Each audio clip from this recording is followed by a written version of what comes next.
amis, je reçois dans ce deuxième épisode de mes rencontres avec des agriculteurs qui font l'agriculture au jour le jour dans ce pays.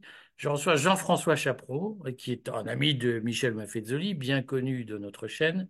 C'est son voisin d'ailleurs. Alors, il tourne devant un fond artificiel, mais il s'appelle Jean-François Chaperon. Il est patron de la coordination rurale. Il va tout nous dire sur lui dans la région de Graisse-Sac, dans le sud de la France, dans le Midi. Il va tout nous dire sur lui, sur tout ce qu'il fait. Et surtout, il va nous expliquer comment il fait pour cultiver sa terre et pourquoi les paysans en France aujourd'hui sont en colère dans l'indifférence générale. Alors, Jean-François, dites-nous, vous êtes agriculteur, vous cultivez quoi aujourd'hui? Alors, aujourd'hui, je suis agriculteur dans la région des Hauts-Cantons de l'Hérault, à côté de Graisse-Sac. Et j'ai une exploitation de 70 hectares en polyculture élevage, sur lequel aussi j'ai un élevage de 600 moutons et 150 chèvres, avec lesquels on fait de l'éco-pâturage, c'est-à-dire que j'ai un système agronomique qui essaie de sortir de la dépendance aux intrants d'énergie fossile. C'est-à-dire aux intrants, l'azote, toutes ces choses qu'on fabrique en Ukraine, en Russie, pour améliorer les rendements. Voilà. L'azote, le carbone, enfin le carbone fossile avec les tracteurs. On essaie d'avoir le minimum de tracteurs et on essaie de cultiver des sols vivants qui ont un sol auto-fertile. D'accord. Ouais. Dans la polyculture que vous faites, vous cultivez quoi? Alors, dans la culture que je fais, je cultive principalement de l'herbe, mais aussi j'ai des chênes truffiers Ça sert à et quoi je de cultiver de l'herbe? Je pose la question pour les spectateurs urbains qui se disent, mais pourquoi ils cultivent de l'herbe? Il suffit de la couper. Ça se cultive pas de l'herbe. Alors justement, c'est toute la finesse de l'agriculture quand on fait de l'agroécologie, on essaie en fait de l'agriculture fonctionne avec alors un triptyque, je ne sais pas si c'est le mot, mais il faut des arbres, de l'herbe, des ruminants et des oiseaux, si possible des volailles.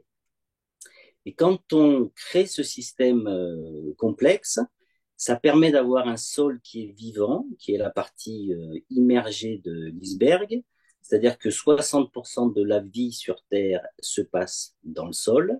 Et à partir du moment où on a créé ce système, eh bien, on arrive à cultiver à peu près n'importe quoi sans avoir besoin de rentrer d'autres intrants. Comment ça se fait? Expliquez-nous, expliquez aux urbains comment cet écosystème que vous décrivez, comment ça se fait qu'il permet de se passer d'intrants, d'engrais, de produits chimiques? Alors pour ça, il faut essayer de se rappeler que si on laisse la nature faire toute seule, en fait, la nature devient une forêt.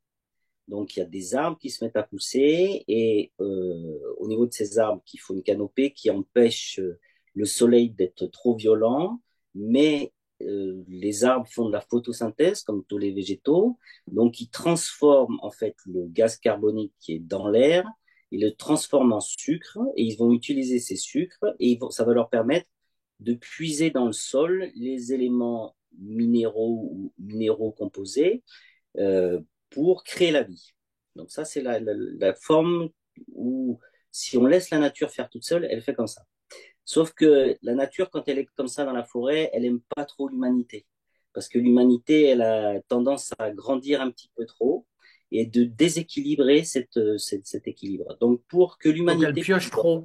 L'humain Donc, elle pioche trop. pioche trop. C'est-à-dire qu'elle devient trop importante, même pas piocher, mais trop importante par rapport aux autres.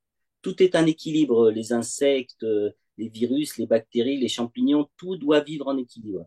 Quand il y a un champignon qui prend trop de place, eh bien, au bout d'un moment, il fait un déséquilibre et il se passe quelque chose qui fait qu'on tue ce champignon pour qu'il revienne dans la dose qu'il faut. Ça, c'est dans le monde où l'humanité n'intervient pas. Une fois que l'humanité elle est sortie de la forêt, elle a besoin de réguler l'équilibre entre les arbres, l'herbe, les ruminants et les oiseaux. Alors, l'arbre, il va amener la base, la structure, la photosynthèse de base. Et puis, il va, par son système racinaire, créer un espèce d'immense réseau, parce que c'est immense, surtout avec des champignons. C'est la base du sol, hein, c'est l'un des composants les plus importants. Ce qui va permettre à des herbacées de pousser. Alors, bon, ça peut être des herbes, des poissées comme les céréales, hein, donc on utilise. Et puis, il faut des ruminants. Pourquoi il faut des ruminants? Parce que les ruminants, d'abord, c'est des garde-manger sur pattes, c'est des gardes d'énergie sur pattes. On n'a pas besoin de frigo. Et puis, ça va permettre de, de transformer la matière végétale et la matière carbonée plus facilement assimilables par les micro-organismes du sol et les plantes. Et puis, ça va permettre de véhiculer certaines bactéries qui sont anaérobies, donc qui ne consomment pas d'oxygène et qu'on diffuse au niveau du sol et on bioactive le sol. Voilà. Alors, les oiseaux, ils ont aussi l'avantage de venir, eux, réguler tout ce qui est beaucoup d'insectes et de disséminer des virus, et en particulier des virus, des champignons et des bactéries, mais qui viennent d'autres endroits du monde par les oiseaux migrateurs. Et c'est ce qui permet, par exemple, d'avoir des virus qui arrivent en France avant que ce soit des Chinois qui nous amènent, et comme ça, la population peut un peu se prémunir et avoir Immunisé. une immunité avant que ce soit des Chinois qui arrivent avec un avion et qui nous collent la grippe, puisque en règle générale, la grippe arrive d'Asie. D'accord. Mais alors donc, concrètement, vous cultivez de l'herbe pour faire vivre tout cet écosystème, notamment nourrir les ruminants, Oui, parce que les ruminants ont besoin de beaucoup d'herbe. tout à fait. Alors, normalement, les ruminants ne mangent que de l'herbe. Aujourd'hui, dans le système agricole, on fait manger, alors je dirais même pas manger, on fait bouffer de l'amidon et des protéines aux animaux pour avoir des croissances très rapides et des productions, en particulier les productions laitières. On fait des mélanges de protéines avec de l'énergie du maïs. Et ce qui fait en fait qu'on a, bon, c'est un petit peu comme les engrais d'ailleurs sur le sol, mais on a les ruminants ne digèrent que 20% de l'amidon. Un ruminant, ça doit manger de l'herbe. Ça doit Et il manger fait quoi du reste? Les 80% de l'amidon qu'il digère pas, il en fait quoi? il le chie. Pour parler simple, il le renvoie. Alors, d'abord, ça lui fait un peu des réactions chimiques pas très agréables dans l'intestin. Donc, on leur donne enfin, dans le foie et dans l'intestin, donc on leur donne des hépatoprotecteurs pour leur protéger un peu le foie, parce qu'en règle générale, on leur fait des foie gras. Et puis, au niveau de leur intestin, bah, ça se passe pas très, très bien non plus. Donc, parfois, ils font des acidoses. Donc, il faut compléter pour éviter les acidoses, etc. Et à la fin, 80% part dans... Alors, si les animaux sont dans la nature, bah, ça part dans la nature. Et puis, si les animaux sont dans une stabulation, bah, ça part sur le tas de fumier. Et puis après, ça se met à refermenter encore une autre fois. Et après, on le balance sur le sol en espérant ne pas mettre trop d'azote, donc de faire des applications super régulées et ne pas avoir les problèmes qu'on raconte sur l'agriculture avec trop d'azote qui passe dans l'eau, etc. Vous vous donnez cet amidon et ces protéines, vous les donnez à vos ruminants. Vous avez des moutons, c'est ça? Alors, des moutons et des chèvres. Vous leur Alors, donnez ces granulés. alors, notre objectif, il est de absolument donner zéro complément qui ne vienne pas de l'exploitation. Et aussi de ne pas donner. Alors, nous, on est en production viande et éco-pâturage. Mais si on voulait faire une production, alors pour une production de viande, je pense que c'est tout à fait possible. Après, si on était dans une production laitière, c'est un peu plus complexe parce que il est très difficile de produire des quantités de lait suffisantes sans avoir une alimentation riche en protéines. Donc c'est là où il faut absolument cultiver son sol et semer des plantes qui vont apporter naturellement l'azote. Donc nous, au Par niveau exemple, zéro, quelle plante? Alors, on peut amener alors, des légumineuses qu'on dit des fabiacées maintenant, il ne faut plus dire des légumineuses, mais on peut amener du pois, de la luzerne, des choses comme ça qui permettent de faire des apports d'azote. Alors nous, par exemple, ici sur mon exploitation, on laisse pousser une plante naturelle qui est la badass à cinq doigts, et qui n'est absolument pas catégorisée dans la PAC, hein, dans la politique agricole commune, dans les espèces qui sont utilisées, mais qui une espèce qui pousse naturellement ici et qui est très apporteuse d'azote. Et ça permet d'augmenter la production de lait. Voilà, ça permet d'augmenter la production de lait et de façon tout à fait naturelle. Mais est-ce que, alors j'embraye sur les questions qui sont importantes en réalité, enfin tout ce que vous avez dit est important, mais les questions que les gens se posent, est-ce que en utilisant la badass, en utilisant, on va dire, ces La mauvaises herbes, luzerne. voilà, la luzerne, tout ce que d'habitude on arrache du jardin, est-ce que en utilisant ces plantes, vous arrivez à produire autant de lait avec l'animal que en utilisant les granulés de protéines qui dopent la production lactée? Alors la réponse, elle est claire, c'est non. Donc on a une production par animal qui est beaucoup plus faible, enfin beaucoup plus faible, qui est faible, C'est combien la mais proportion entre une chèvre qui mange des granulés et une chèvre qui mange de la badass? on va arriver, je vais dire, à 60, on va être à 60-70% de la capacité de quelqu'un qui bourre son alimentation. Mais en contrepartie, on va complètement baisser nos intrants et on va avoir des animaux qui vont être en excellente santé et qui vont vivre beaucoup plus longtemps et faire un produit de vraiment meilleure qualité. Alors si je pose la question qui fâche beaucoup de lecteurs en termes de rentabilité, est-ce que le coût, le prix du litre de lait de chèvre avec badass est supérieur ou inférieur au prix du lait de chèvre avec granulés de protéines? Alors, il est, je vais te dire, légèrement supérieur, mais à long terme, alors c'est un petit peu faussé par la PAC, mais s'il n'y avait pas d'aide extérieure, il serait à peu près au même prix et si ce n'est moins cher. Vous avez parlé de la PAC. Qu'est-ce qu'il faut comprendre du rôle de la PAC? C'est un rôle positif ou un rôle négatif? Hum, alors, la PAC. Donc, je vous Sur ai négatif. raconté en premier que l'humanité se développait bien s'il y avait un complexe qui marchait bien avec les arbres, les herbes, les ruminants, les oiseaux et le sol. Alors la PAC, qu'est-ce qu'a fait la PAC depuis quelques années, surtout depuis l'après-guerre où il a fallu, bah, la PAC c'était pas l'après-guerre, mais ce qui s'est passé depuis l'après-guerre, c'est qu'on a essayé de déstabiliser cet équilibre complet en faisant que l'agriculture devienne consommatrice de carbone fossile et non pas productrice de carbone vert, de carbone végétal. Donc la PAC, est-ce que c'est bien?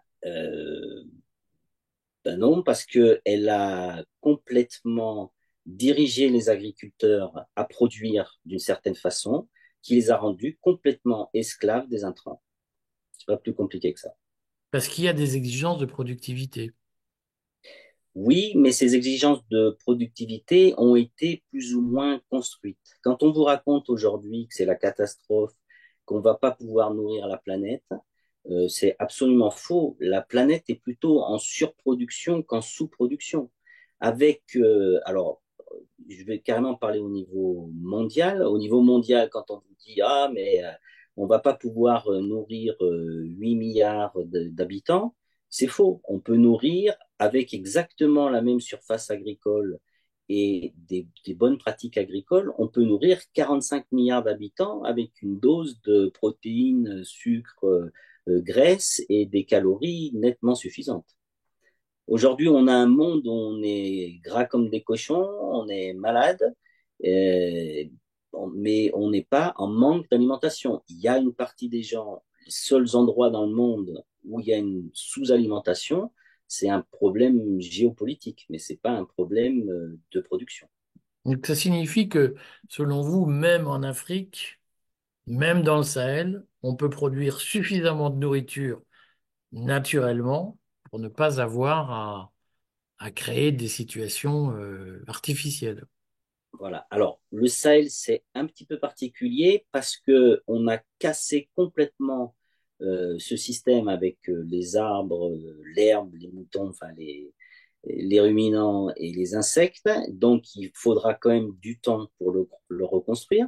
Mais dans mon expérience professionnelle, j'ai travaillé dans plus de 25 pays du monde et dont j'ai travaillé et vécu au Maghreb, en Tunisie et au Maroc. Et je vous promets que c'est tout à fait possible de recréer un système et de recréer la forêt, enfin la forêt nourricière, c'est pas tout à fait une forêt, mais cet équilibre avec des arbres et des animaux et que ça fonctionne. Alors, il y a une question qu'on a, c'est pour ça que je fais cette série, parce qu'en fait, il y a une question à laquelle il est difficile de répondre. C'est, supposons, on supprime la PAC. Mhm. Est-ce que des agriculteurs parviennent à vivre bien en produisant suffisamment de nourriture qui ne soit pas chère pour assurer notre souveraineté alimentaire et même pour exporter un peu, puisqu'en réalité, historiquement, l'agroalimentaire est une filière d'exportation qui permet d'équilibrer les importations d'iPhone, de machines-outils allemandes et de choses de ce genre. Est-ce qu'on arrive à défendre une agroalimentaire française performante en supprimant la PAC et en utilisant les méthodes que vous utilisez? Alors, je vais dire oui, tout est question de délai. Ça veut dire que si on veut faire ça du jour au lendemain, eh ben, c'est pas compliqué. Je pense que l'agriculture française, pratiquement dans sa totalité, disparaît. Pourquoi? Économiquement, hein. Parce Pourquoi? que aujourd'hui, tous les agriculteurs et toute l'agriculture vit de la PAC. En fait, le revenu des agriculteurs français, c'est le revenu de la PAC. Qui est C'est un pas le revenu revenu de la... azote. Pardon? C'est un revenu azoté, si j'ose dire. C'est-à-dire que c'est un revenu qui fonctionne sur l'utilisation d'intrants. Qui fonctionne sur l'utilisation d'intrants. Tout à fait. Mais tout a été construit pour qu'on soit devenu des esclaves de l'organisation. Et donc, comment C'est-à-dire on que, fait pour faire la mutation? Parce que c'est ça le sujet. alors voilà. Donc, la mutation, elle peut passer que par l'agroécologie, c'est-à-dire de re-rendre nos sols auto-fertiles et ne plus avoir besoin d'intrants. C'est ça le chemin. Alors, le chemin, il se fait pas, la difficulté, c'est qu'il se fait pas en une journée. Il faut plusieurs temps. Donc, il faut techniquement, le premier pas, c'est de remonter le taux de matière organique que nous avons dans les sols et d'arriver à un équilibre où 20%, le sol contienne 20% de son taux d'argile en matière organique. À partir de ce moment-là, on peut redémarrer un sol auto-fertile qui va se remettre à produire un coût vraiment plus abordable. Alors, on a des gens qui travaillent déjà comme ça, hein. On a même des céréaliers qui travaillent sur sol vivant, qui font plus de travail du sol, qui n'ont plus de labour, qui sèment, qui font ce qu'on appelle du semi-direct en sol vivant. Donc, le sol reste en permanence couvert, les taux de matière organique sont remontés et ils essaient d'en ramener aussi régulièrement. Et au bout d'un moment, les sols deviennent extrêmement productifs. Ils rattrapent même la productivité de sols travaillés en étant labourés et en rentrant des intrants chimiques. Comme le sol est vivant, la plante se met à être beaucoup plus résistante aux maladies. Alors, c'est pas qu'elle est résistante aux maladies, en fait, c'est qu'elle redevient normale. Parce qu'en fait, c'est quand on met des intrants dans le sol, et en particulier les intrants azotés, qui font que l'azote, qui normalement est pas assimilables. Il n'y a que des azotes organiques qui sont assimilables, mais on nous raconte, et dans les écoles d'ingénieurs, je vous promets qu'on le raconte encore, que seul l'azote nitrique est assimilable par les plantes, ce qui est absolument faux. En fait, elle n'est pas assimilable, elle rentre directement dans la plante. Donc, elle va monter directement dans le végétal, qui va le rendre extrêmement sensible aux maladies et aux insectes, puisque la qualité de sève va changer, ça va attirer les insectes. Elle va plus avoir les moyens de se défendre, parce qu'elle est en train de courir à fond, à fond, à fond, donc elle n'a plus le moyen de prendre ses réserves. Et voilà. Donc, il faut recréer ce système de sol vivant. Alors, nous on a tendance à dire que ça met entre 3 et 5 ans pour arriver à rééquilibrer ce modèle, mais pas plus. Donc, en 3 ou 5 ans, on serait capable, en France, de refaire une agriculture productrice et qui se passerait d'intrants. Alors, pour que ce soit clair et loyal comme information, est-ce que dans ce modèle d'agroécologie que vous Ouais. décrivez, est-ce qu'il faut plus de main-d'œuvre pour produire la même quantité de biens, donc de nourriture, de céréales, de légumes, d'animaux, de lait? Est-ce qu'il faut plus de main-d'œuvre ou pas? Alors, ça dépendra des cultures. Pour les grandes cultures, non. C'est à peu près, on peut utiliser. Alors, on utilise beaucoup moins de mécanique, mais de la mécanique plus appropriée, et ça revient à peu près au même, hein, au niveau céréales, c'est la même chose. Après, au niveau élevage, il faut un peu plus de main-d'œuvre parce que on va diminuer la production par animal. Donc, ça va prendre un peu plus de temps quand vous ferez votre traite. Bah, ça prend un peu plus de temps. Au lieu de sortir 4 litres de lait par chèvre, eh ben, vous allez en sortir 2 litres et demi. Donc, ça multipliera le temps de travail à ce niveau-là. Est-ce que c'est la même chose pour les vaches? Alors, c'est la même chose pour les vaches, puisque aujourd'hui, on est sur des vaches qui vont produire entre 10 et 12 000 kilos de lait par lactation. C'est gigantesque. C'est 12 tonnes pour un animal. Bon, Par en an? général, par an, hein, 305 jours de lactation, ça fait un an. Et ces animaux, donc, il faudrait baisser leur production. On peut arriver à des productions sans intrants outranciers, comme on le fait. On peut arriver à des productions autour de 6 000 kilos par an, ce qui est la moitié. La moitié. Mais Mais donc, par contre, on a des vaches qui vivent beaucoup plus longtemps. Et puis, on a un système où on fait manger les vaches dehors. C'est-à-dire que les vaches mangent l'herbe naturellement. On ne va pas avec un tracteur ramasser l'ensilage, acheter des intrants avec du soja, des tourteaux de soja qui viennent de l'autre bout du monde, et les gaver, parce que c'est du gavage, hein, il n'y a pas d'autre mot, c'est du gavage. D'ailleurs, elles ont le foie comme les canards, hein. parce qu'on aura un jour du foie gras de vache. Oui, mais quand Peut-être. même, Jeff, pour être précis, si on diminue la quantité de lait par vache de moitié, Ouais, si on la fait manger dehors au lieu de faire de la bête d'embouche, je crois qu'on appelle ça comme ça, c'est-à-dire qu'au lieu de lui apporter le repas sur place, on lui demande de se déplacer pour aller se servir. Ça veut dire que le prix du lait augmente. Deux, ça veut dire que le paysan, il doit avoir une réserve foncière. C'est-à-dire que il lui faut suffisamment de terre pour nourrir ses bêtes. tout à fait. Mais nous l'avons. C'est pas un problème. On a. Ben, si Voilà, on fait de la on a. si on fait de la bête d'embouche, ce que j'ai retenu quand on appelait ça comme ça, c'est très largement parce que les paysans utilisent la terre pour cultiver des céréales plutôt que pour nourrir les vaches. Donc on aura une baisse de production par ailleurs. Non, c'est pas tout à fait comme ça. C'est beaucoup Pas plus tout à complexe fait, que pas ça. tout à fait. Pas tout à fait, mais un peu quand même. Ouais. Non, non, mais là, c'est pareil. Le message, il est qu'on n'a pas assez. Et on recommence à dire, on n'a pas assez. On a trop de lait. C'est pas qu'on n'a pas assez, on a trop de lait. On a un problème de surproduction, on n'a pas un problème de sous-production.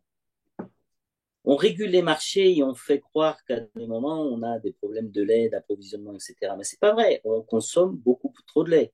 particulier, je pense que le problème du lait de vache, c'est très important. On consomme trop de lait de vache.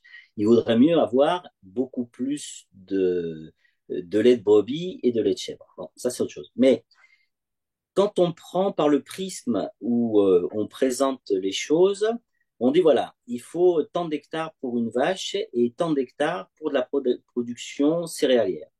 Mais c'est faux. En fait, 1 hectare de céréales, il peut aussi nourrir les vaches.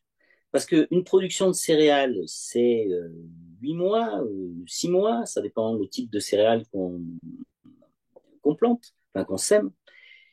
Mais on peut très bien aussi, entre deux cultures, mettre les vaches et faire une autre culture. C'est-à-dire que nous, Mais il faut que ce on soit le même essaye, propriétaire. tout à fait, mais en agroécologie, on essaie justement de ne pas faire une production. Alors, on va prendre le maïs, par exemple. Dans un système vraiment stéréotypé, on laboure sa terre. En plus, on le fait pendant l'hiver, donc on la laisse au vent et à la pluie. Donc, il y en a la moitié qui part à la rivière, mais c'est pas grave. Et puis au printemps, on va semer son maïs. On va y mettre un coup de désherbant, on va mettre de l'engrais, et puis on va laisser pousser son maïs et on va le récolter au mois d'octobre-novembre à la fin de l'année. Puis après, on va broyer le reste qui reste et on va relabourer et replanter, refaire le cycle l'année d'après. Donc, on a utilisé que la moitié du temps et la moitié de la capacité, en fait, agricole. Donc, sur la même surface, on est capable, avant même que de récolter le maïs, de ressemer quelque chose et d'avoir un couvert, donc sous couvert végétal, et ensuite de redémarrer une saison, donc de récolter ces maïs, mais déjà on aura des végétaux qui ont poussé, et ces végétaux peuvent très bien être de l'alimentation animale. Donc en fait, on utilise complètement son Mais sol, à alors que dans condition que le ce soit le modèle même qu'on a, propriétaire. il C'est-à-dire faut qu'il que ce faut soit que le le même propriétaire du propriétaire, champ ne fasse pas que de la céréale, il tout faut à qu'il fait, soit aussi éleveur. Ce tout qui à fait. ne correspond pas complètement à la physionomie de la production céréalière française. Exactement, ça a été construit comme ça. C'est-à-dire qu'on a enlevé la biodiversité en faisant soit on fait de la céréale, soit on fait des vaches, mais on ne fait pas les deux. Et c'est ce qui est dramatique au niveau de l'agriculture et ce qui a fait qu'on n'a plus cette biodiversité. Parce que comme on fait que de la céréale et qu'on n'a plus d'animaux qui passent dans les champs, eh bien, c'est normal au bout d'un moment qu'on n'ait plus d'insectes. On se dit, ah, oh, c'est malheureux, on n'a plus d'insectes, mais c'est tout à fait normal. C'est pas les produits phyto qu'on a mis pour tuer les insectes, c'est qu'on n'a plus d'insectes parce qu'il n'y a plus rien à manger de biodiversité et qu'il n'y a plus de crottes. Pourquoi il n'y a plus, quand on roule en vélo, on en a plus plein les yeux et plein les dents? Eh bien, parce que, tout simplement, il n'y a plus de crottes. C'est la merde qui fait les. Qui fait le Alors, la merde, bonheur c'est pas des péjoratif, animaux et mais de la nature. c'est la merde qui fait le bonheur. Et c'est la merde qui entretient toute cette biodiversité. Bon, alors, expliquez-nous pourquoi les paysans sont en colère. On voit qu'un peu partout, ils déversent des tas de trucs devant les préfectures. Qu'est-ce qui se passe? Alors, alors après, c'est mon idée, hein. Donc, je suis pas sûr que ce soit une vérité. En tout cas, c'est ce que je pense. Moi, je pense que le système a été plus ou moins organisé pour arriver dans cette situation. C'est-à-dire que on sait que détenir l'alimentation humaine, c'est détenir le pouvoir, parce que c'est un levier terrible.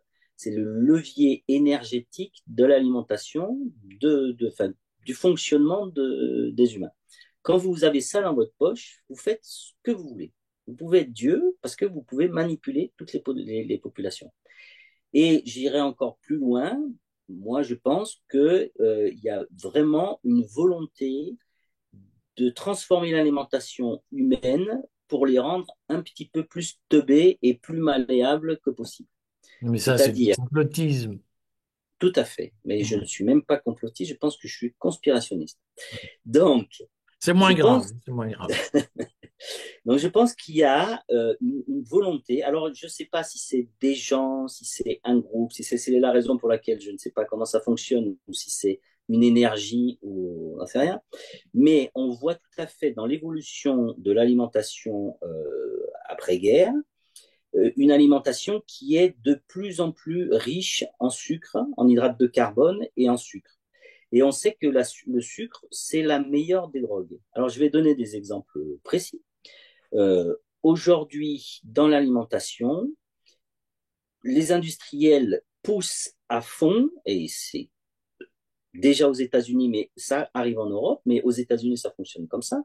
Donc, on fabrique du fructose de maïs, donc du fructose de maïs qui est un sucre de synthèse.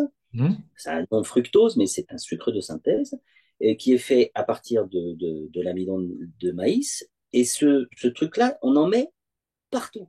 Hmm. C'est-à-dire que toutes les boissons sucrées sont à base de fructose de maïs. Et ça, c'est un marché qui est gigantesque. Moi, je Les vois avec sodas, spécialement. les sodas.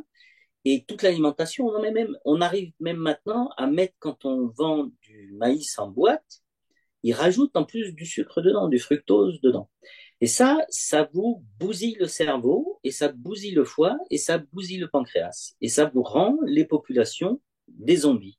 C'est-à-dire que vous attaquez le matin, vous mangez des céréales qui sont dopées. Hein. Aujourd'hui, les céréales qu'on produit aujourd'hui, comparées aux céréales qu'on produisait il y a 50 ans ou il y a 100 ans, ça n'a rien à voir. Elles ont des puissances énergétiques qui sont complètement folles. Donc, vous donnez ça aux gamins, vous leur mélangez avec un petit peu de graisse en même temps pour faire vraiment le mélange explosif. Mais il y a des Ça gens leur qui monte, font ça? ça leur monte directement Non. dans le cou. Hein, il s'appelle le Quaker, Nestlé, etc. Donc, une fois qu'ils sont complètement zombies, ben, vous les envoyez à l'école, mais ils sont incapables de comprendre quelque chose, donc ils deviennent vraiment teubés. À 11 heures, eh bien, comme leur foie et leur pancréas ne marchent plus très bien, ils ont une chute de niveau d'intensité, ils n'en peuvent plus, ils sont incapables. Aujourd'hui, les enfants, à l'école, les profs racontent que c'est impossible de maintenir 20 minutes des enfants en éveil. Ils sont complètement entre des pics de super-insuline et des pics de sous-insuline. Voilà. Et on construit, en fait, et toute la population fonctionne comme ça. Donc, on fait des teubés. C'est simple. Oui, non, mais qui a un niveau, une baisse de niveau, je vois quand même dans les commentaires et les innombrables mails que je reçois, souvent les bras m'en tombent, parce qu'on peut ne pas être d'accord avec quelqu'un, mais raconter en wallon, on dit ça, des biestreilles, des choses hallucinantes, c'est quand même autre chose. Mais concrètement, comment on en sort? Alors, comment on en sort? Donc, il faut reprendre. Déjà, il ne faut pas se laisser déposséder de la terre, parce que moi, je pense qu'il y a un vrai plan derrière ça, et ce plan, on le voit, il est depuis les années 20 aux États-Unis, hein, depuis les grandes crises, etc.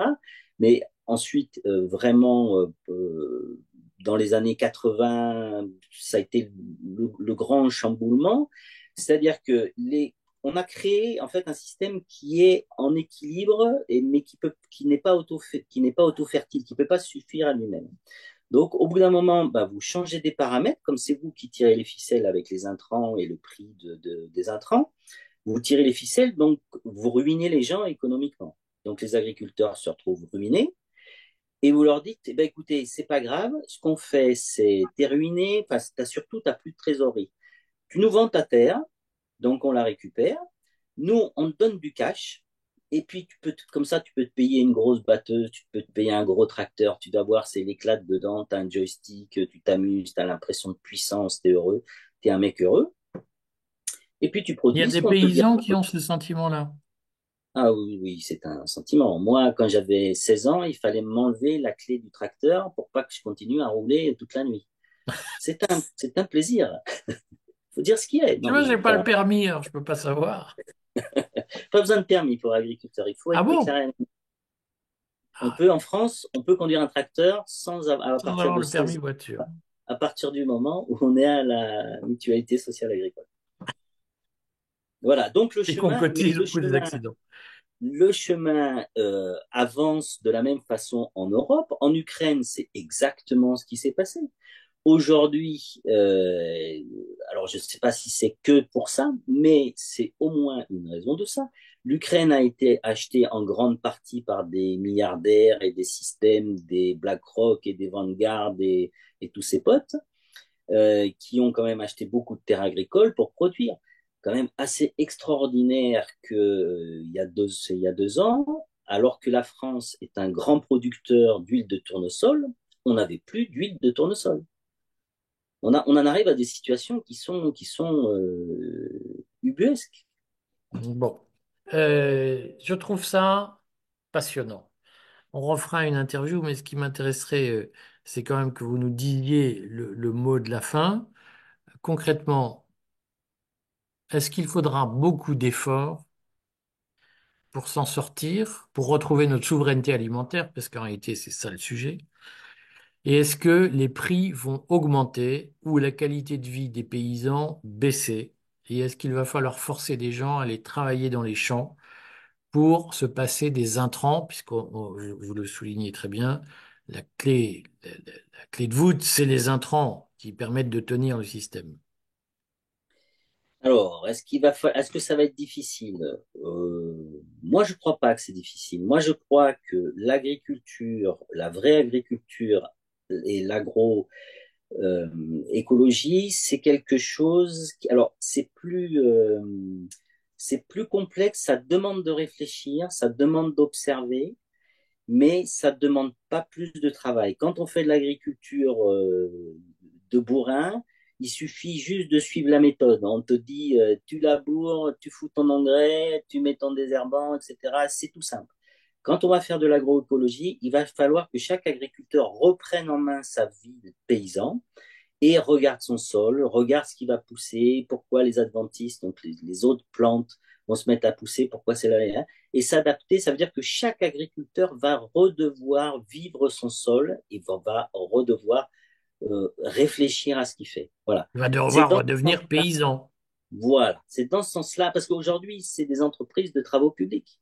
Aujourd'hui, le mec, il saute dans son tracteur, il démarre le truc, etc. C'est plus du sol. Il fait comme s'il avait un tractopelle et qu'il brassait de la terre. C'est ça. Donc voilà. Alors, dans ce sens-là, ça va être plus difficile, mais tellement plus passionnant que c'est beaucoup moins difficile. Moi, personnellement, je trouve que c'est plus facile. C'est plus agréable. Est-ce qu'il va falloir plus travailler et mettre plus de gens au travail? Ben, sur certaines cultures, non. Sur d'autres, oui. Il va falloir qu'il y ait des gens qui se mettent à élever des vaches, des moutons et des chèvres. Moi, un de mes problèmes extrêmement difficiles, c'est de trouver des bergers. Aujourd'hui, c'est extrêmement compliqué d'être berger, parce qu'on n'a pas un niveau rémunérateur. Si on doit payer notre berger à l'heure, c'est pas jouable, hein, c'est pas possible. Nous, notre berger qui va partir dans la montagne et qui va vivre 24 heures sur 24 avec les moutons, voilà. Donc, c'est une autre Comment vous conception. Il va faites falloir. alors? Et ben, en fait, moi, j'ai trouvé le système de travailler avec des bergers sans terre qui s'occupent de mes animaux. C'est-à-dire que c'est plus moi qui suis. Alors, moi, je suis propriétaire d'une partie des animaux, mais je les mets en commun avec un berger qui fait que ça et qui passe. Et donc, par exemple, j'essaie de faire le même système avec des viticulteurs, mais comme c'est impossible pour des viticulteurs d'être bergers en même temps, ben, d'avoir des bergers qui puissent passer sur les vignes et on travaille ensemble, on soit peut-être tous des spécialistes, mais à un moment ou à un autre, on se réunit et on arrive à passer sur les terres. Donc, c'est des moutons citeurs ou des chèvres citeurs. Voilà, c'est Quelque ça. chose comme ça. C'est marrant. Non, mais c'est des nouveaux métiers.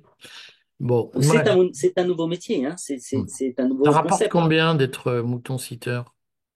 Ça rapporte combien? Oh, ça peut rapporter plus euh, que si on est dépendant de la PAC Mais et des c'est combien plus? C'est bah, moi, mais c'est à un moment donné, comment- il y a des sous qui tombent. oui, oui, oui, tout à fait. Non, mais alors le mouton citeur, c'est celui qui fait passer les animaux chez lui ou Ouais, c'est celui qui amène les animaux? C'est celui qui fait passer les moutons chez lui. ouais. Alors, Le ça lui mouton citeur, apporte. c'est celui qui garde les animaux alors qu'il n'en est Ah pas oui, d'accord, propriétaire. ok, citeur en anglais, d'accord, ok. Je Ouais. vois comment c'est pas le site. Ok, combien ça rapporte? Eh ben, un berger qui travaille bien peut vivre largement il a un revenu qui peut être nettement plus que le SMIC, hein. D'ailleurs, 1400, 1500, 1600 Oui, euros. oui, tout à fait. Non, il peut même faire plus. Non, parce que j'ai régulièrement des commentaires de gens qui me disent tout ça, c'est des boulots de merde payés pour enrichir le patron, c'est de l'esclavage. Et c'est vrai que dans l'esprit des gens, 1 600 euros, c'est un salaire de misère. Oui, oui, tout à fait, tout à fait. Mais nous, on essaie, quand on prend des bergers, à des moments, on a des pics où on prend des bergers, on essaie de les payer minimum 1 700 € par mois, quoi. D'accord. Voilà. Donc non, mais c'est bien de le redire parce que beaucoup de gens se disent, ils nous payent mal parce qu'ils s'en foutent plein les poches. Ce qu'il faut redire, et je crois qu'il est important, c'est que 1 700 euros alors, brut ou net, c'est un investissement quand on a un troupeau à faire vivre. Ah, tout à fait, tout à fait. Ouais. C'est pas de Mais les l'enrichissement bergers, on essaie naturel. même, parce qu'après, on a des systèmes avec des bergers dans des alpages où là, on réunit, parce qu'après la période où les animaux sont ici dans la région, en fait, l'hiver, pardon, l'été, entre juin et octobre, novembre, on les envoie dans les Hautes-Alpes. Et là, on essaie de rassembler des troupeaux pour avoir à peu près 2000 bêtes, 2500 bêtes. Et donc là, la rémunération des bergers, en règle générale, c'est 2 500 € par mois. Ramener à l'heure, c'est pas beaucoup, hein, parce que c'est des gens Oui. qui vont travailler 24 heures sur 24. Mais il faut Donc ramener alors, à c'est l'heure, pas un travail intensif au sens où ils sont pas à la chaîne en permanence pendant 24 heures. Il y a des temps c'est un travail moins dur que d'être ouvrier dans une usine.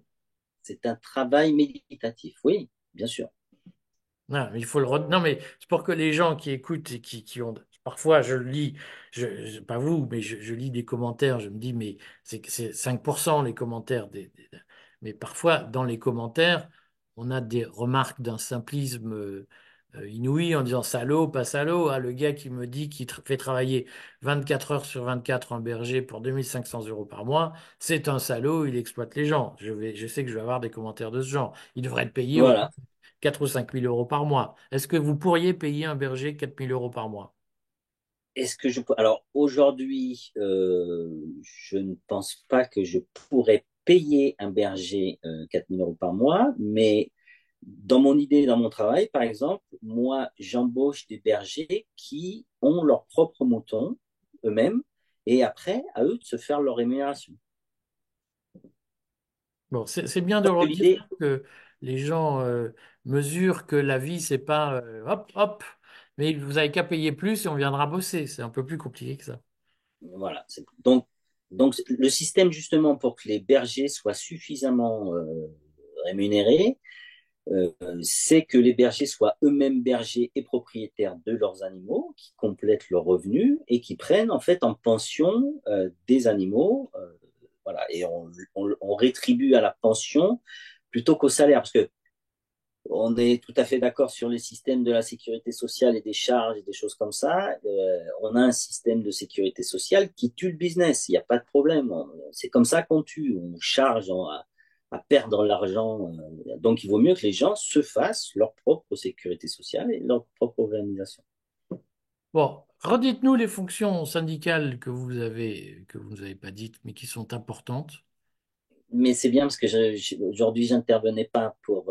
Oui, mais pour- en non, termes de non. transparence pour le lecteur, Alors, en c'est termes de transparence, voilà. Donc, je suis président de la coordination rurale de l'Hérault.